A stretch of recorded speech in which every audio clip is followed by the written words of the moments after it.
살구나무에 살구 기쁨 열리는 시인의 정원,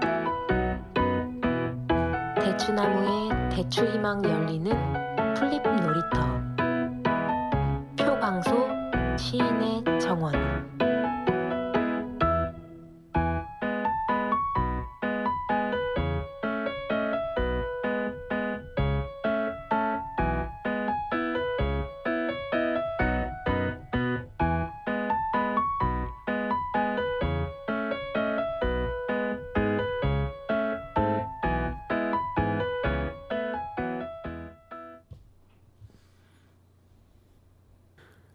나라의 형편을 생각하니 위태롭기가 아침 이슬 같다.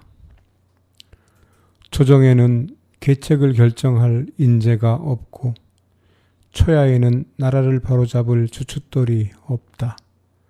종묘 사직이 마침내 어떻게 될지 알지 못하겠다. 안녕하십니까? 마이 FM 91.3 서대문 공동체 라디오 힐링 충전소에서 시인의 정원을 진행하는 시 쓰는 사람 표광소입니다. 오늘 읽은 작품 나라의 형편을 생각하니는 이순신의 일기 1595년 7월 1일에 있습니다. 임진왜란은 제2차 진성전투, 그러니까 1593년 6월 22일부터 6월 29일까지 있던 그 진성 전투 이후에 소강 상태에 접어듭니다. 그 같은 2차 진성 전투 이후에 전라 좌수영은 그해 7월에 여수에서 한산도로 진을 옮깁니다. 그리고 1년 뒤가 71년 뒤, 그리고 또 한 해가 더 가서 2년 뒤의 시점에 이 시가 쓰여졌던 것이죠. 시인의 정원은 오늘 또 김현덕 씨와 함께 진행하고 있습니다. 김현덕 씨 안녕하세요. 네, 안녕하십니까. 김현덕입니다. 네, 오늘 읽은 이순신의 시 나라의 형편을 생각하니가 들어있는 이순신의 1595년 7월 1일 일기를 김현덕 씨가 한번 다시 읽어주셨으면 합니다. 을미년 7월 1595년 7월입니다. 7월 1일 잠깐 비가 내렸다. 나라 제삿날이라 공무를 보지 않았다. 홀로 다락 위에 기대어 앉아 있었다. 내일은 바로 아버님의 생신날이다. 슬픔과 그리운 마음에 나도 모르게 눈물이 주르르 흘러내렸다. 또 나라의 형편을 생각하니 위태롭기가 마치 아침 이슬과 같다. 조정에는 전쟁의 승패를 결정 지을 수 있는 책략을 지닌 기둥과 들보 같은 인재가 없고 초야에는 나라를 바로 세울 수 있도록 보좌할 만한 주춧돌 같은 인물이 없다. 종묘사직이 끝내 어떻게 될지 모르겠다. 마음이 괴롭고 어지러워서 종일 엎치락 뒤치락 하였다. 네, 노래 한 곡 듣고 오겠습니다. 가수 곽진원 씨가 부릅니다. 아침 이슬.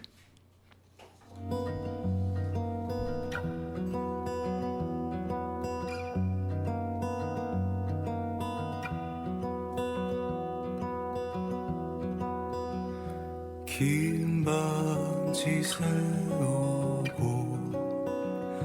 풀잎마다 맺힌 진주보다 더 고운 아침 이슬처럼 내 맘의 서름이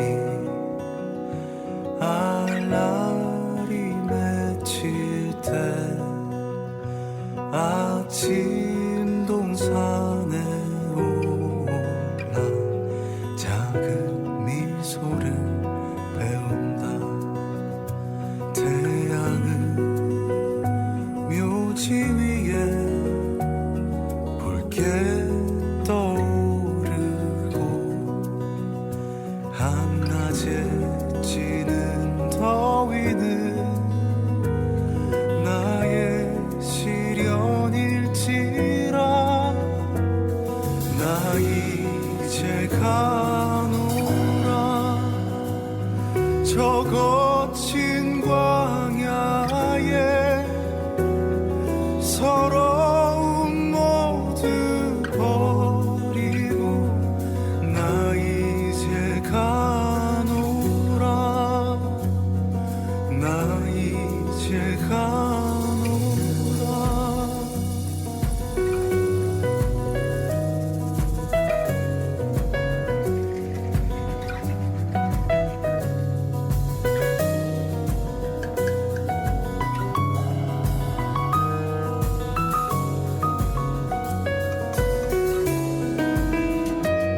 태양은 묘지 위에 붉게 떠오르고 한낮에 찌는 더위는 나의 시련일지라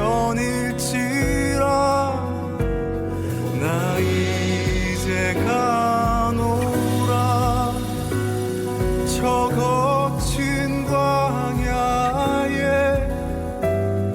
서러움 모두 버리고 나 이제 가노라 나 이제 가노라 나 이제 가노라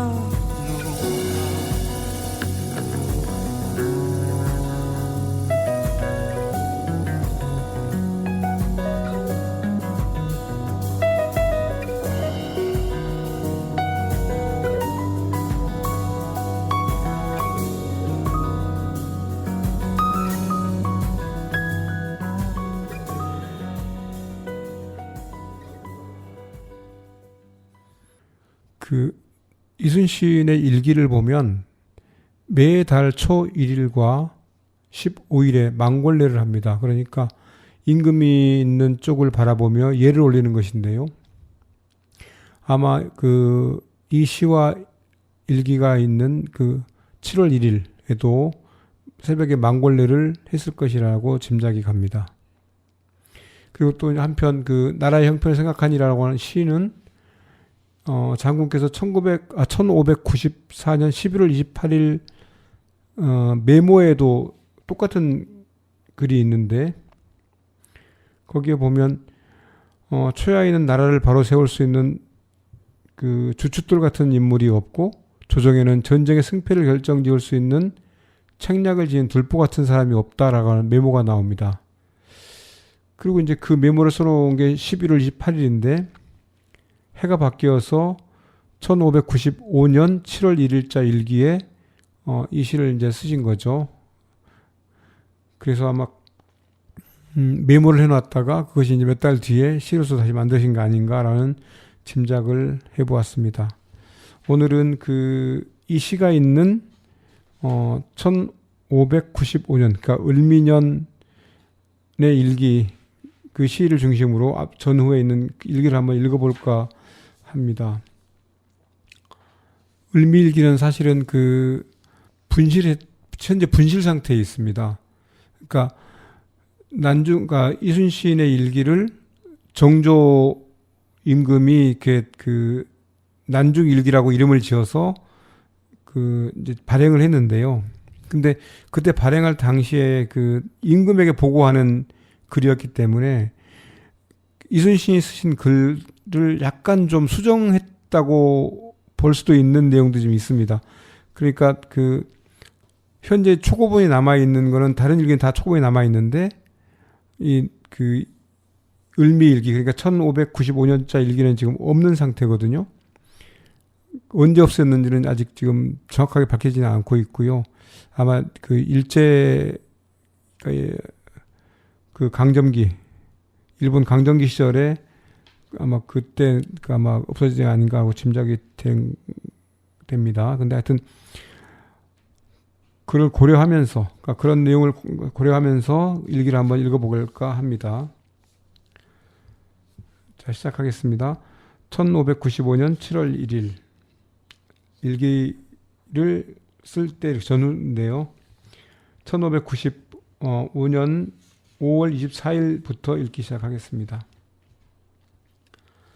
1595년 5월 24일 맑음. 아침에 이수원이 장계를 가지고 나갔다. 조방장 박종남과 충청수사 선거일을 시켜 화를 쏘게 하였다.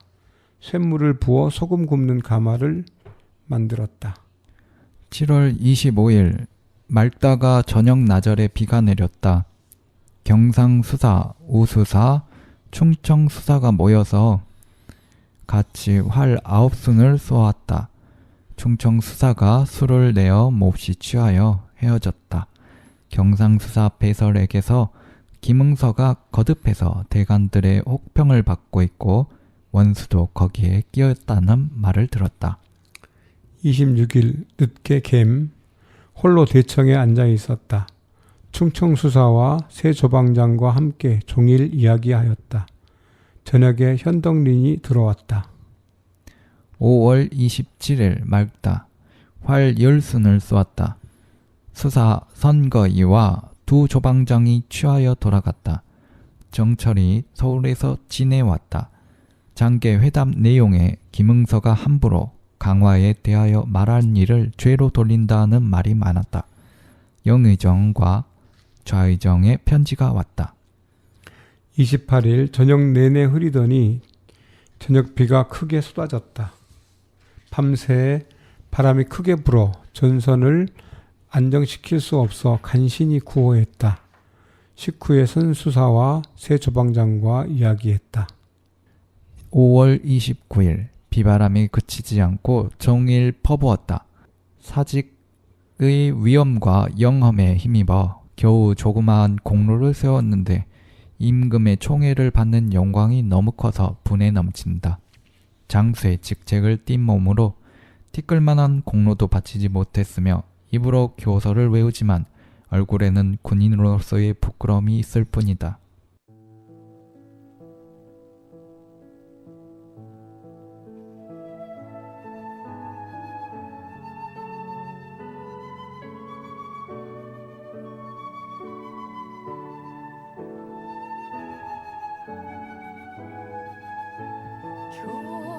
겨울에 불어른 솔잎을 보라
그 1593년 6월 22일부터 6월 29일까지 진수성 전투가 있었고 조선군이 패했는데 그 전쟁 때 그 거의 전면전을 펼쳤던 그 일본군 또한 피가 컸기 때문에 전쟁에 대한 동력을 잃어버렸어요. 그래서 실질적으로 소강 상태로 또 들어갔는데요. 그리고 이제 지금 2년이라는 시간이 흘렀는데 그 시간 동안에 그 뒤에 나온 그 시점에서 쓰여진 일기를 보다 보면 굉장히 저희가 낯익은 평소에 잘 들었던 이름들이 나옵니다.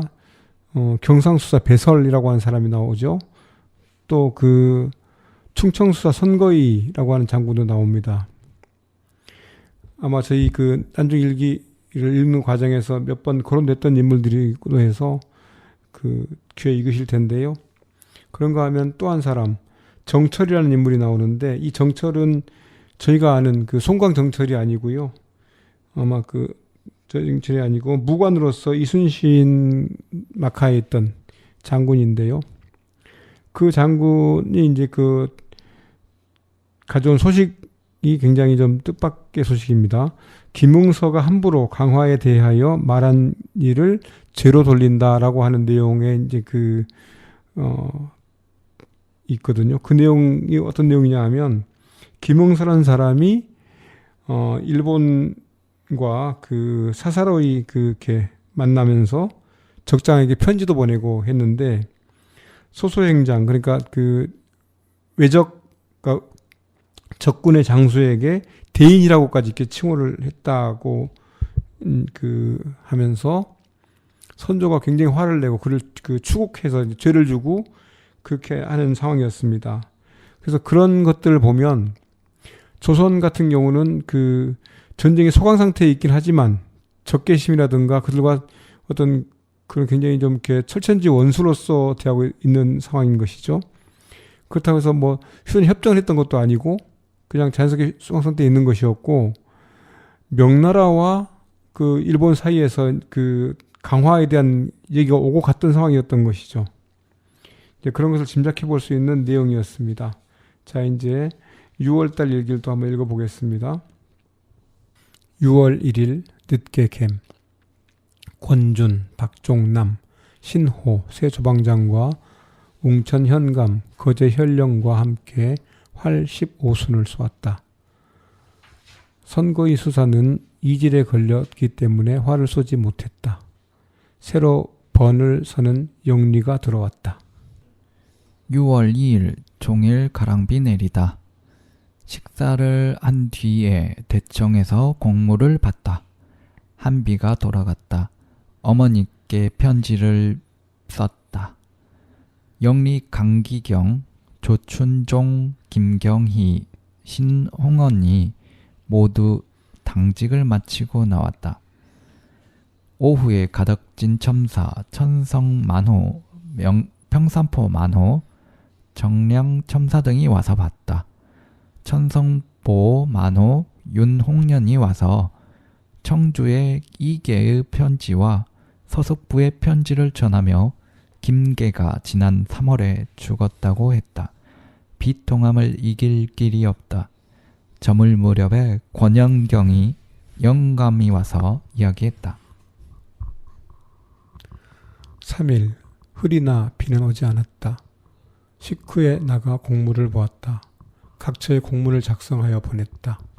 늦게 가리포 첨사와 남도포 만호가 왔다. 권준, 신호 두 조방장과 방답 첨사, 사도 첨사, 여도 만호, 녹도 만호가 활 15순을 쏘았다. 아침에 남해 현령이 급히 보고하되 해평군 윤두수가 남해에서 본영으로 건너온다고 하였다. 무슨 연유인지 모르겠으나 바로 배를 정비하고 현덕리를 본영으로 보냈다. 사량 만호가 와서 양식이 떨어졌다고 보고하고 바로 돌아갔다. 6월 4일 막다. 진주의 서생 김선명이라는 자가 개원 유사가 되고 싶다고 여기에 왔는데 보인 안득이라는 자가 데리고 왔다. 그 말을 들어 살펴보니 그 속을 보장하기 어려울 것 같아 아직 좀 두고 보자고 하고 공문을 만들어 주었다. 새 조방장과 사도첨사, 방답첨사, 여도만호, 녹도만호가 와서 활 15순을 쏘았다. 탐우산이 오지 않아 어머님의 안부를 알 수 없다. 걱정이 되고 눈물이 난다. 5일 맑음 이 조방장 등과 같이 아침 식사를 하는데 박자유는 병으로 오지 못했다. 늦게 우수사, 웅천 현감, 거제 현령이 와서 종일 함께 이야기했다. 정오부터 비가 내려 활을 쏘지 못했다. 나는 몸이 몹시 불편하여 저녁 식사를 하지 않았고 종일 고통스러웠다. 종경이 들어왔는데 그 편에 어머니께서 편안하시다는 것을 알았다. 매우 다행이다. 6월 6일 종일 비가 내렸다. 몸이 몹시 불편하다. 송일입이 들어왔다.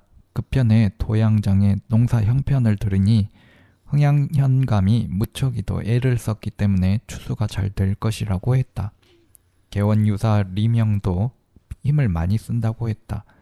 정황이 이곳에 왔으나 나는 몸이 불편하여 종일 앓았다. 7일 종일 비가 내렸다. 몸이 몹시 불편하여 신음하며 앉았다 누웠다 했다. 6월 8일 비가 내렸다. 몸이 좀 나은 것 같다. 저녁 나절에 새 조방장이 와서 보고 곤양 군수는 자기 아버지가 세상을 떠나 급히 집으로 돌아갔다고 전했다. 매우 섭섭하다. 9일 맑음 몸이 아직 쾌차하지 않아서 매우 걱정된다. 신조방장과 사도첨사, 방닥첨사가 편을 갈라서 활쏘기를 했는데 신호편이 이겼다. 저녁에 원수의 군관 2, 3이 유지를 가지고 이곳에 왔다. 조형도가 무고하여 장계하되 수군 한 명에게 날마다 식량 5홉, 물 10홉을 준다고 했다니 인간사가 매우 놀랍다. 천지간에 어찌 이처럼 속이는 일이 있을 수 있을까? 저물역에 탐우선이 들어왔는데 어머니께서 이질에 걸리셨다고 한다. 걱정이 되어 눈물이 난다. 6월 10일 맑다. 새벽에 탐우선을 본영으로 내어보냈다. 저녁 나절에 새 조방장, 충청수사, 경상수사가 와서 봤다. 광주에 군량 39섬을 받았다. 11일 가랑비가 오고 바람이 크게 불었다. 아침에 원수의 군관 이희삼이 들어왔다. 저녁에 나가 공무를 보았다. 광주 군량을 훔친 놈을 잡아 가두었다. 6월 12일 가랑비가 오고 바람 불었다. 새벽에 아들 울이 들어왔다. 어머니의 병환이 좀 덜한다고 한다. 그러나 연세가 90인지라 이런 위험한 병에 걸리셨으니 염려가 되고 또 눈물이 난다. 13일 흐림 새벽에 경상수사 배설을 잡아오라는 명령이 내려왔다. 그 대신으로는 권준이 임명되고 남의 현령 기호군은 그대로 유임되었다고 하니 놀랄 일이다. 늦게 경상수사 배설에게 가서 만나고 돌아왔다. 저물역에 탐우선이 들어왔는데 그 모랑이 이미 본영 안에 도착했다. 또 별자의 편지를 보니 어머니께서 조금씩 나아지신다고 한다. 다행이다. 6월 14일 새벽에 큰 비가 내렸다. 사도 첨사가 활을 쏘자고 청하여 우수사와 여러 장수들이 다 모였는데 저녁 나절에 개었으므로 활 12순을 쏘았다. 저녁에 금호랑이 경상수사 배설을 잡아다 일로 들어왔다. 권준을 수사로 임명한다는 조정의 공문과 유서와 밀부도 왔다. 내 맘에 흐르는 시냇물 미움의 골짜기로 물살을 가르는 물고기 때 물 위로 차오르네.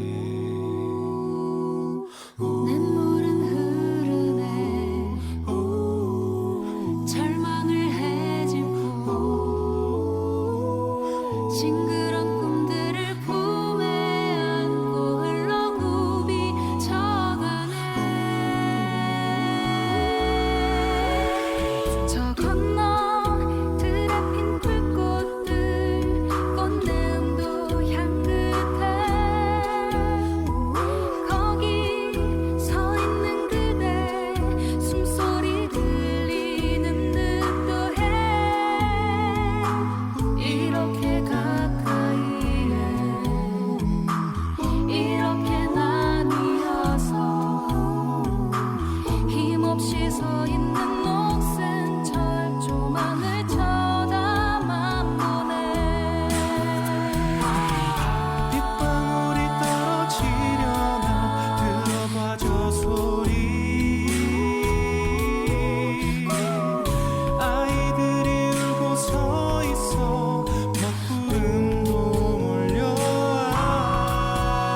지친 마음에 작은 쉼표 하나.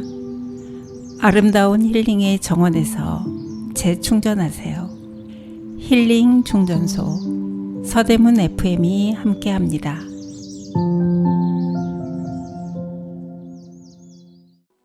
(15일) 맑음. 새벽에 망골례를 행했다.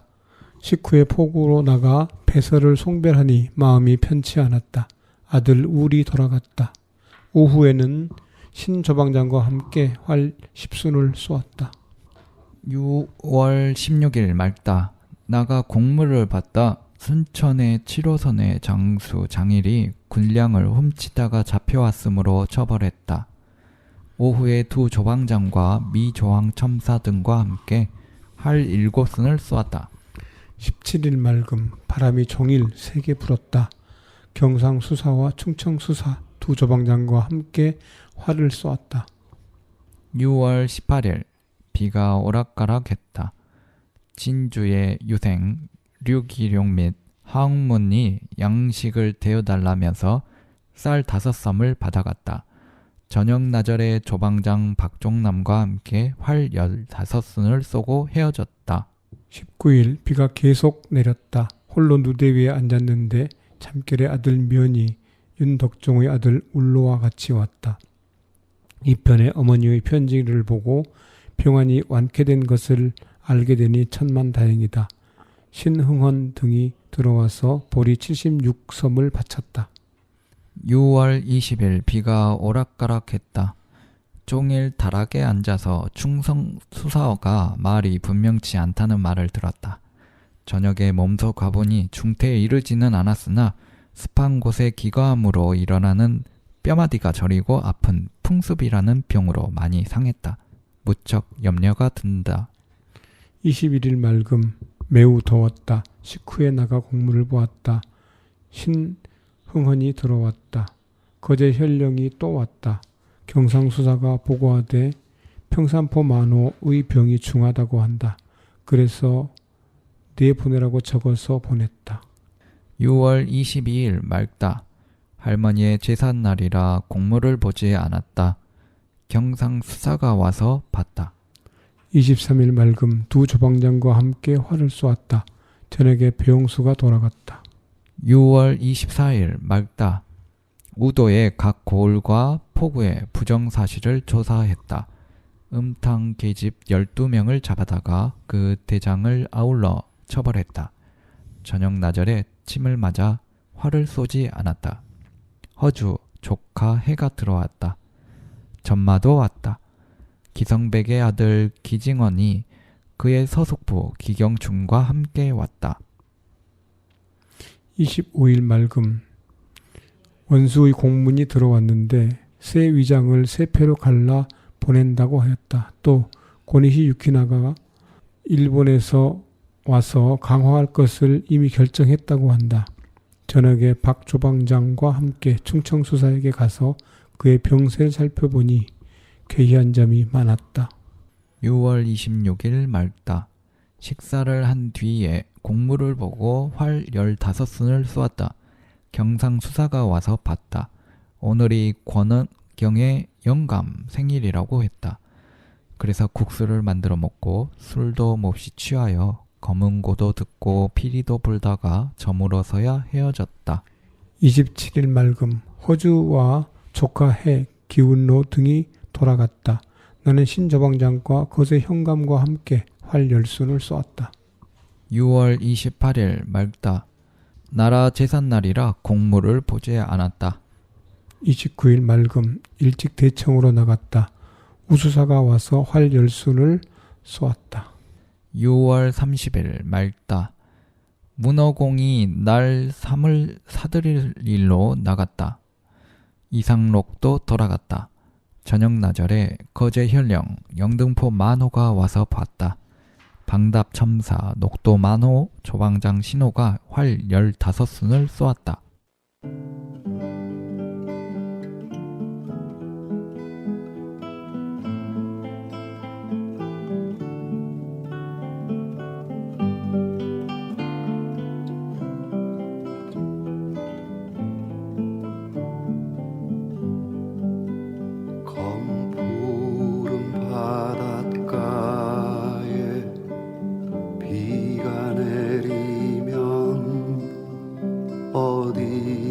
하늘이고 어디가 물이요 그 깊은 바닷속에 고요히 잠기면 무엇이 산 것이고 무엇이 죽었소 눈앞에 떠오는 친구의 모습 흩날리는 꽃잎 위에 어른거리고 저 멀리 들리는 친구의 음성 달리는 기차 바퀴가 대답하려라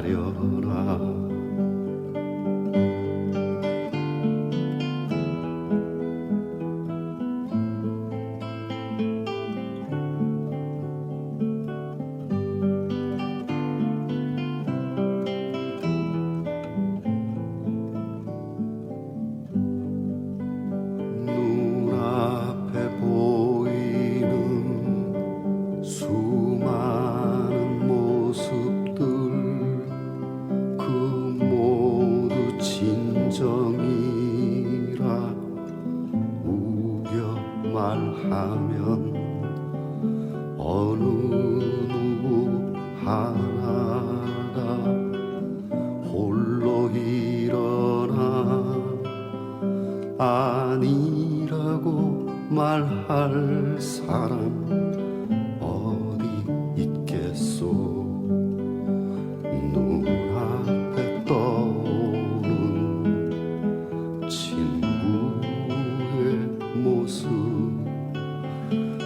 흩날리는 꽃잎 위에 어른거리고 저 멀리 들리는 친구의 음성 달리는 기차 바퀴가 대답하려라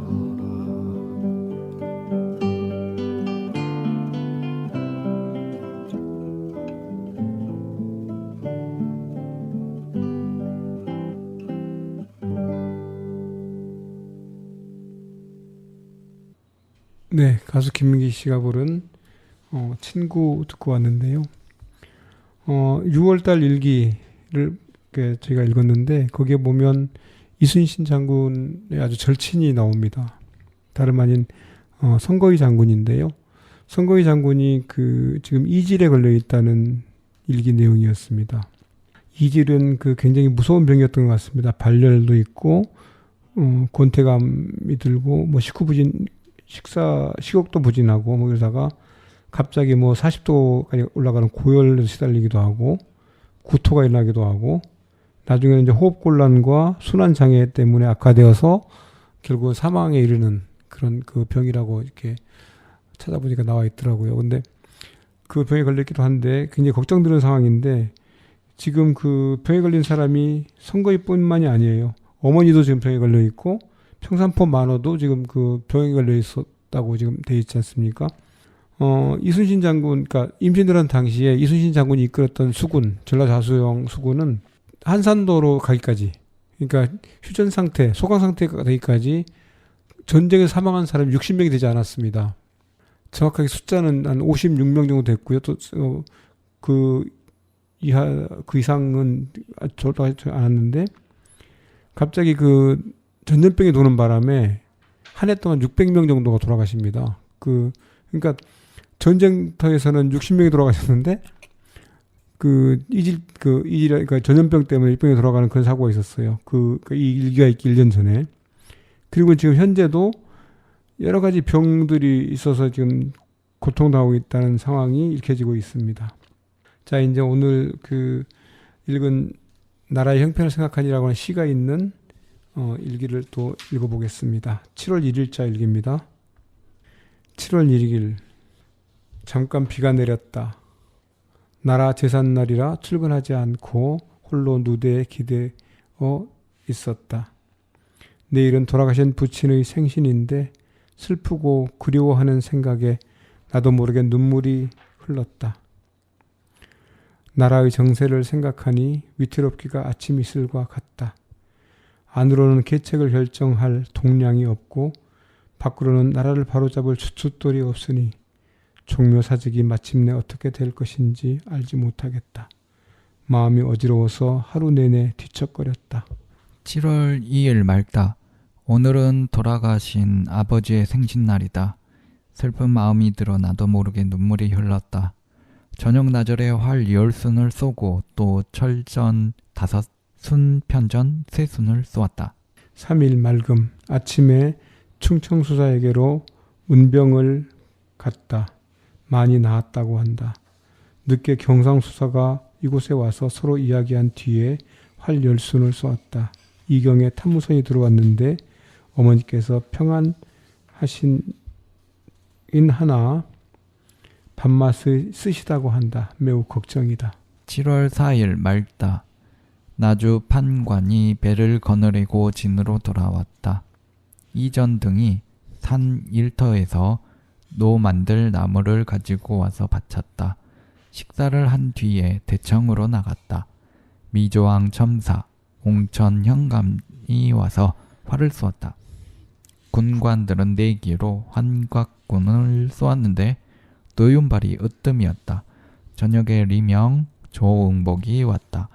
양정원은 휴가를 얻어 돌아갔다. 5일 맑음 대청으로 나가 공무를 보았다. 늦게 박조방장, 신조방장이 왔다. 방답 첨사가 활을 쏘았다. 이명은 돌아갔다. 7월 6일 맑다. 정항, 금갑도 만호, 영등포 만호가 와서 봤다. 저녁 나절에 나가 공무를 보고 활 8순을 쏘았다. 종 목련이 곱내에 와서 어머니께서 편안하시다고 한다. 7월 7일 칠석 흐리나 비는 오지 않았다. 경상수사와 두 조방장, 충청수사가 왔다. 방답 첨사, 사도 첨사 등에게 편을 갈라 활을 쏘게 했다. 경상 우병사 김응서에게 유지가 왔는데 나라의 재앙이 참혹하고 원수가 사직에 남아있어서 귀신의 부끄러움과 사람의 원통함이 온 천지에 사무쳤건만 아직도 요사한 기운을 재빨리 쓸어버리지 못하고 원수와 함께 하늘을 이는 통분함을 모두 절감하고 있다. 무릇 혈기가 있는 자라면 누가 팔을 걷고 절치부심하며 그놈의 살을 찢고 싶지 않겠는가. 그런데 경은 적진을 마주한 장수로서 조정이 명령하지도 않았는데 함부로 적과 대면하여 감히 사리에 어긋난 말을 짓거리는가. 또 누차 사사로운 편지를 보내어 그들을 높여 아첨하는 모습을 보이고 수호하고 강화하자는 말을 하여 명나라 조정에까지 들리게 해서 치욕을 끼치고 사이가 벌어지게 했음에도 조금도 거리낌이 없도다. 마땅히 군법으로 다스려도 진정 아까울 것이 없거늘 오히려 관대히 용서하여 돈독히 타오르고 경고하여 책망하기를 분명히 하였다. 그런데도 미혹한 것을 고집하기를 더욱 심하게 하여 스스로 죄의 구렁텅이에 빠져드니 나는 몹시 해괴하게 여겨져서 그 까닭을 알 수 없다. 이에 비변사의 낭청 김용을 보내어 구두로 나의 뜻을 전하니 경은 그 마음을 고치고 정신을 가다듬어 후회할 일을 남기지 말라는 것이었다. 이 유지를 보고 놀랍고 황송한 마음을 참을 수 없다. 김응서가 어떤 사람이기에 스스로 회개하여 힘쓴다는 말을 들을 수가 없는가. 만약 쓸개가 있는 자라면 반드시 자결이라도 할 것이다. 7월 8일 맑다. 식사를 한 뒤에 나가 공무를 보았다. 영등포 만호 조방장 박종남이 와서 봤다. 우수사의 군관 배영수가 그 장수의 명령을 받고 와서 군량 20섬을 주고 갔다. 동네 부사 정광자가 와서 부임했다고 아뢰었다. 활 10순을 쏘고 헤어졌다. 종 목련이 돌아왔다. 9일 맑음, 오늘은 말복이다. 가을 기운이 서늘해지니 마음에 떠오르는 것이 매우 많다. 미조왕 첨사가 와서 만나고 갔다. 웅천 현감, 거제 현령이 활을 쏘고 갔다. 이경의 바다의 달빛이 누대에 가득 차니 가을 생각이 매우 어지러워 누대 위에 배회하였다. 7월 10일 맑다. 몸이 몹시 불편하다. 저녁 나절에 우수사를 만나 서로 이야기했다. 양식이 떨어져도 아무런 계책이 없다는 말을 많이 했다. 무척 답답하여 괴롭다. 주방장 박종남도 왔다. 술 2잔을 마셨더니 몹시 취했다. 밤이 깊어 다락에 누웠더니 초생달 빛이 다락에 가득하여 마음을 억누를 수 없다. 11일 맑음, 아침에 어머니께 편지를 쓰고 또 여러 곳에 편지를 써 보냈다. 무제, 박영이 신역 때문에 돌아갔다. 나가서 공무를 보고 활 10순을 쏘았다. 7월 12일 맑다. 아침 식사를 한 뒤에 경상 우수사가 와서 봤다. 그와 함께 활 10순, 철전 5순을 쏘았다. 해질 무렵 서로 회포를 풀고 물러갔다. 가리포 첨사도 와서 같이 했다.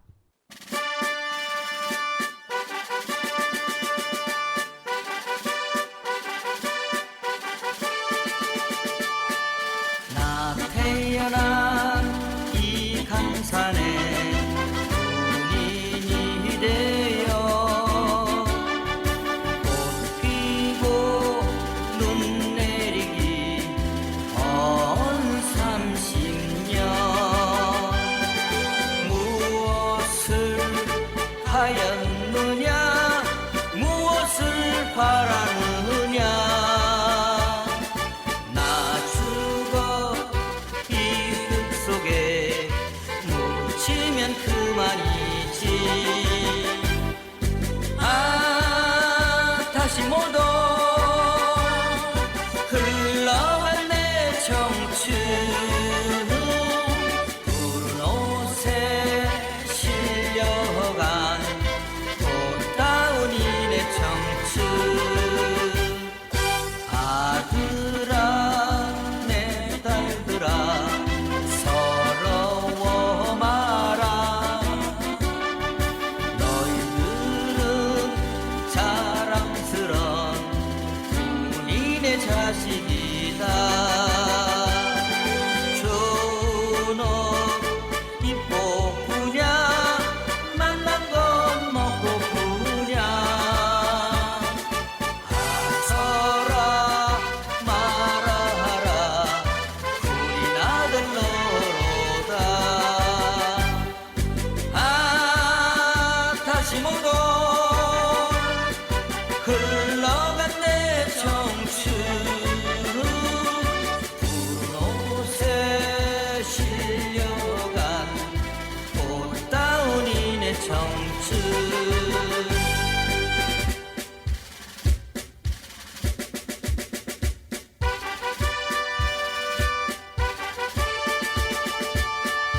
내 평생 소원이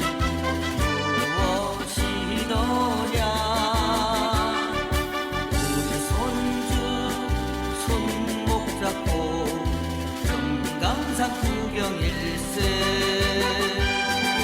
꽃 피어 만발하고 활짝 핀 그날을 기다리고 기다리다 이내 청춘 다 갔네 다시 못 올 흘러간 내 청춘 푸른 옷에 실려간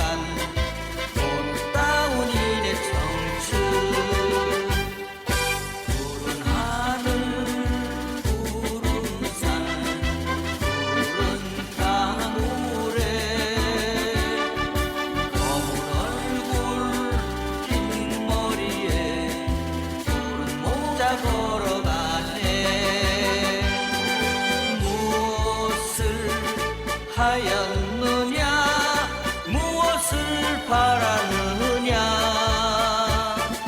우리 손주 손목 잡고 금강산 구경 가세 다시 못 올 흘러간 내 청춘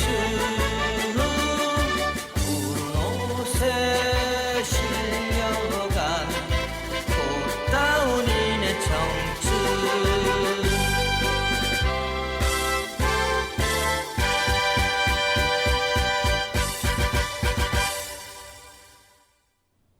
오늘은 난중일기 1595년 7월 1일 일기에 있는 시 나라의 형편을 생각하니를 읽고 또 그 전후에 쓴 다른 일기도 함께 읽었습니다.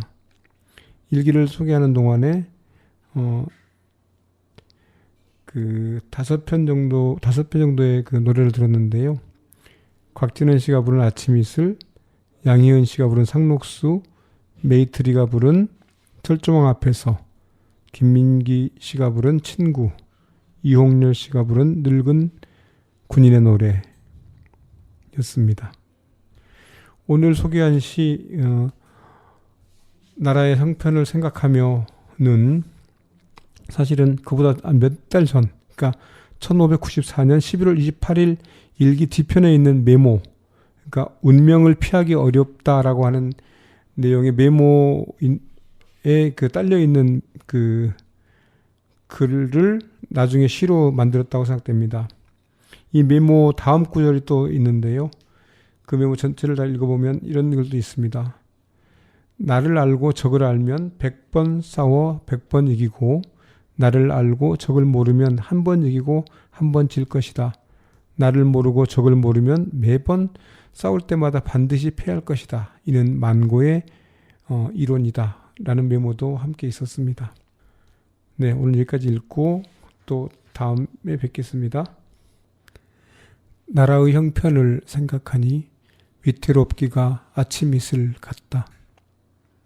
조정에는 계책을 결정할 인재가 없고 초야에는 나라를 바로잡을 주춧돌이 없다. 종묘 사직이 마침내 어떻게 될지 알지 못하겠다.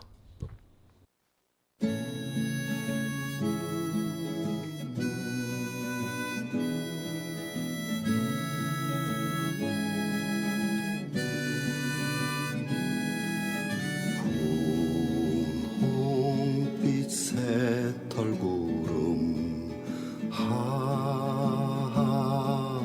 고운데 학교 나간 우로빠 송아지 타고 저기 오네. 읍내 나가신 아빠는 왜 안 오실까? 엄마는 문만 빼꼼 열고 밥 지을라 내다 보실라. 미류나무 따라서 곧게 난 신장로길 시커먼 자동차가 흙먼지 날리고 달려가네. 군인 가신 오빠는 몸성하신지 아빠는 씻다 말고 먼 산만 바라보시네.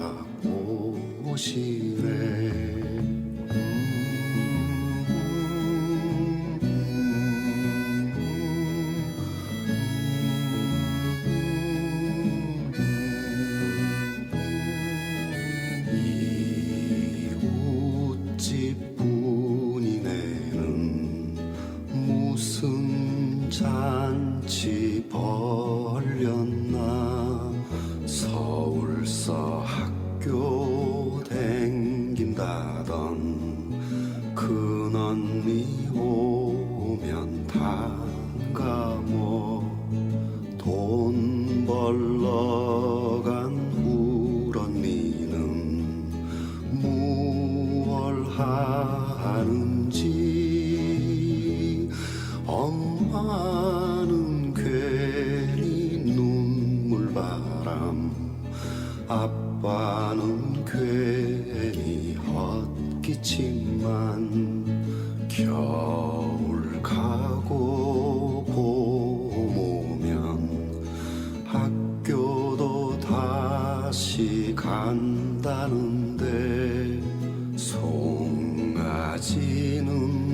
왜 판담 그까짓 학교 대순가 뭐 들판